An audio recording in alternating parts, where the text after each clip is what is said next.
pemerintah sepihak. Pemerintah sepihak memaksakan kehendaknya tanpa melihat aspirasi daerah. Dua pasal yang diminta ke pemerintah, tanggal 15 nanti kita akan debat dengan Mendagri jajaran. Jadi kita di For Papua dan tim kita sudah punya komitmen bahwa kita tidak bisa memutuskan sepihak tanpa harus mendengar aspirasi daerah. Artinya aspirasi daerah itu mekanismenya adalah MRP, DPR, Gubernur. Kita lihat apakah dua pasal ini harga mati, bagi kita tidak harga mati. Kita akan dorong sehingga tidak harga mati. Kalaupun harga mati, kita akan menyatakan sikap politik kita sebagai representatif politik di daerah maupun untuk sikap-sikap politik itu kita intinya bahwa aspirasi daerah jangan sampai rakyat jangan sampai terabaikan. Ini momen amandemen, momen evaluasi, momen untuk pembahasan. Ya semua pihak harus punya hak untuk menyampaikan. Kalau rakyat tolak, ya tolak, tidak jadi masalah. Yang terpenting solusinya apa? Kalau tidak mau, silakan. Tidak mau, silakan.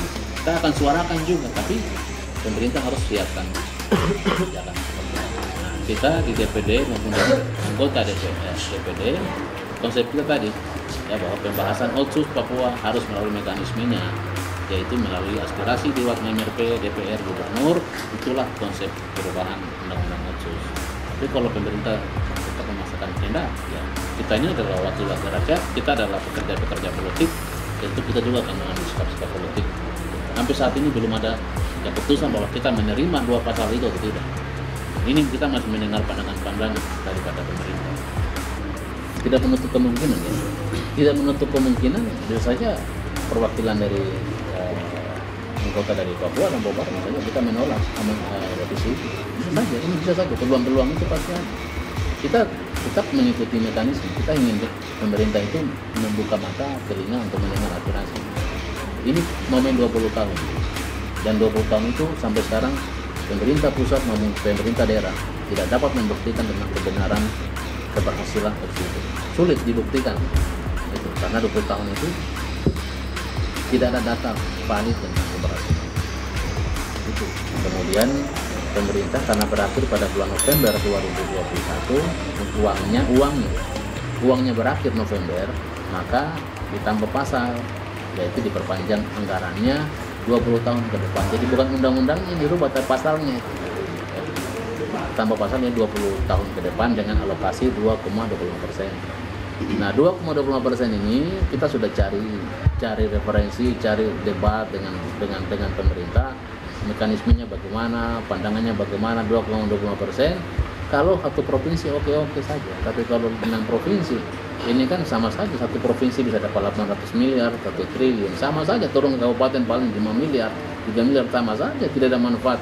Justru beban keuangan daerah itu makin tinggi karena beban tadi anggaran. Kalau pemerintah bilang 2,5%, oke kita minta satu provinsi 2,5%. Itu negosiasi kita di parlemen seperti itu. Kalau pemekaran provinsi, ayo mekanismenya bagaimana?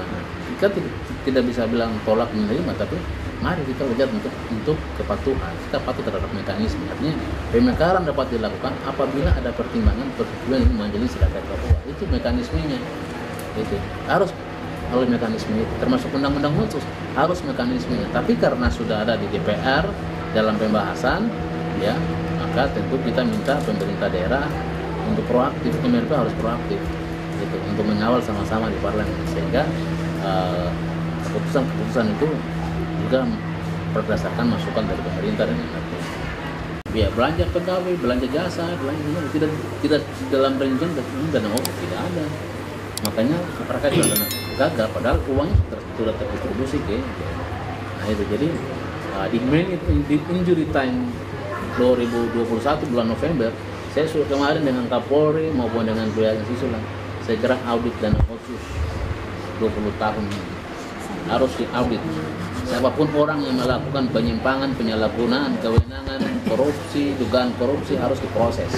Sehingga rakyat ini percaya bahwa negara ini punya niat yang baik membangun Papua ini. Tapi yang merusak ini kita sendiri di daerah. Kalau uang tidak cukup kita minta tambah, tapi jangan kita ambil masyarakat kebagian untuk kita pilih, itu tidak boleh. Berarti yang gagal pengelolaannya, ya.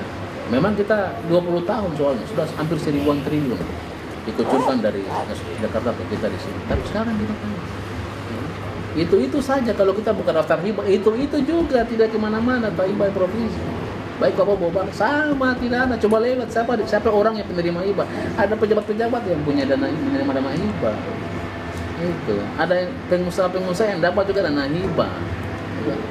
Bagaimana kalau pengusaha dapat dana hibah? Bagaimana kalau pejabat dapat dana hibah? Ya, atau double lagi.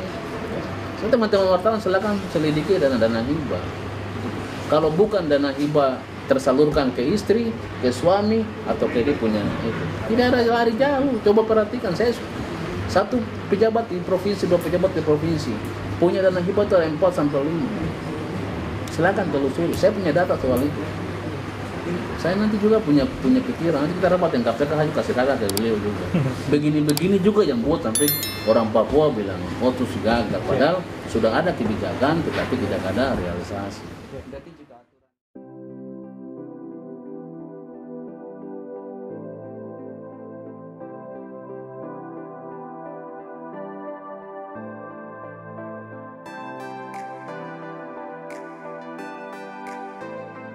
Halo saudara-saudara sekalian, saya Senator Filepo Magma, anggota DPD RI West Papua Indonesia, hadir dalam channel YouTube Jas Merah TV.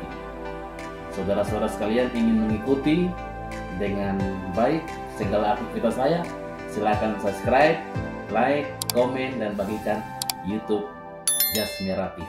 Thank you.